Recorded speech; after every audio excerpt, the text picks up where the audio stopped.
Go ahead. So Um, get this out of the way. Kind of a two-parter. So I got a question as far as I've asked this before to you, Amari. I believe so, Nadia. As far as representation, like being in Opie Princess, like the being the talent and being able to get in front of the mic and voice these different characters, whether they look like you or not. But for the ones that look like you, have you noticed a change as far as the amount of representation, and from your standpoint, how do you feel how it can grow?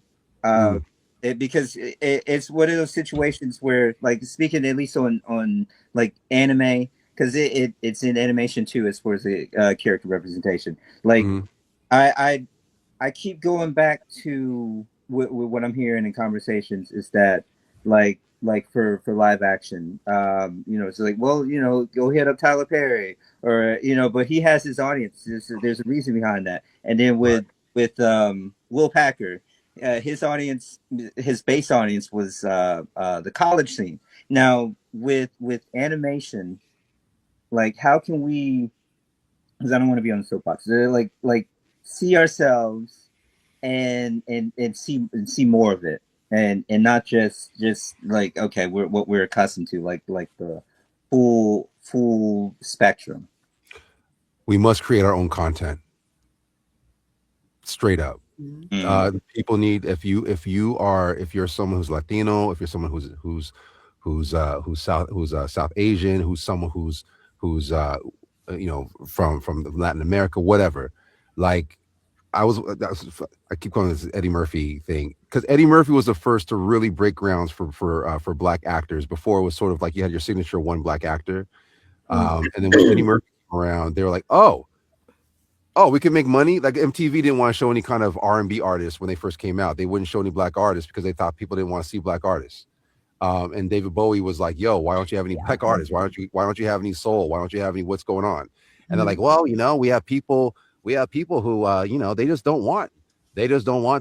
don't want to see." He goes, "How do you know that? What do you have you even begun?" Michael Jackson comes up, Prince comes out. They had to show them, and then that opened the floodgates for other people, and it's still disproportionate, right? Mhm. And we cannot ask people to represent us. We can't do it. We can't ask anyone else but ourselves. If you make your own animation studio, you make your own freaking, you do it, you build it up yourself, and then you go ahead and you go forth and frolic. And I know people like with Tyler Perry and all this stuff, he's like the 10 amount of what people can do. But, like, honestly, man, this one guy who just did Iron Lung, he's a YouTube creator. Markiplier. Yeah, multiplayer game. This YouTube guy got it produced as a movie. It was screened in 4,000 screens because he had the fan base, which he got from social media, and they all screened for it. It was able to get distribution like across the country. And these are the things that major studios don't want you to say. I'm not an anti-studio person. I am a pro. I'm a pro everyone prosper person. You know what I'm saying? You know, Everyone can have the pie, I want to. I had to look up some dates real quick. I want to make sure I was right. But when you mentioned like Michael Jackson being on MTV, and all of a sudden they had to because people wanted BET and Video Soul came out in 1981. Yeah. Michael Jackson ended up on MTV in 1983. And to your point about creating your own content, they saw the financial promise of what BET was doing. And it's like, we want a piece of that. You don't get your MTV raps if you don't have BET showing rap music videos. I forget what it was called, something late at night. I was young, y'all weren't born. But that's No, I that's know what you're talking about. I know exactly what you're talking about. yes. Yeah. So we always have been a financial revenue engine. We just haven't been always given the opportunity to profit from our own stuff. So the minute we make something, they want it. Like Sinners recently, they're trying to convince him to make a sequel, to do a prequel. He's like, I said no, which is why he wanted to maintain control. Ryan Coogler is, God, I love that man. I love that man because it's like it's what you can like achieve for yourself. I don't give a crap if you're black. I don't give if you're a person of color, right? Just put the content out. I'm right now. I'm trying to get on camera, And if someone's not giving you the opportunity, you create the opportunity for yourself. It's Yeah. scary, man. I'm gonna sit here right here. You're thinking about budgets. You're thinking about where I'm shooting permits and all this stuff. It's scary shit. Like it's not easy, you know. But if you want success, success is not easy. You know what I'm saying? Like we see all these people on these platforms who are where they are now, but what we don't see is the preparation that went into it. We don't see the amount of time it took to get to where they are now.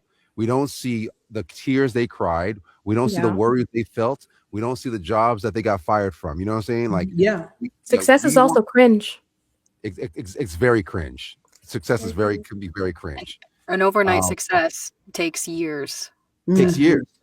The woman who's a woman from Marty Supreme, they're like, oh, she just popped. She goes, no, I've been acting for like, you know, I've been acting for years. I've been in this for years. You're just now noticing me now, right? Right. And so now we have the tools. All of us can create a production company, produce our stuff, put it on YouTube, and it's our job to draw the crowd to YouTube. We get enough people on YouTube, you're sustaining yourself. That's right? what Issa Rae did with Awkward Black Girl about 20 years ago, right? Yeah. I'm telling you right now, there's billions of people in the world, right? The powers that be want to seem like there's a select group of people that will only look at what and what and what. Right. People don't know what they want. I'm gonna be honest. You ever go somewhere and go, God, you know, I just want to go. I want a shirt. I want a nice shirt. And you go into a place and you're like, oh, fudge, you know, there's thousands of shirts. What shirt do I want? And then you're like, oh, I never thought about that shirt, but there it is right here in my face. I kind of like that. It makes me feel good. It feels nice. The fabric's nice. The button count's nice. Double thread. You know what I'm saying? Like, I'm gonna buy that. You know what I'm saying? That's what whatever content you put heart. You don't look it. You know, make it look nice. Put some effort into it. Great story. You know, and you'll get that. I'm trying to follow my advice too, by the way, you guys. I'm trying. I've been thinking about this stuff because I'm like, I am at a point in my career where I feel like I need to evolve. Right. I went to VO Atlanta and I saw all these hungry VO people doing shit that I have not done yet. And I'm like, oh.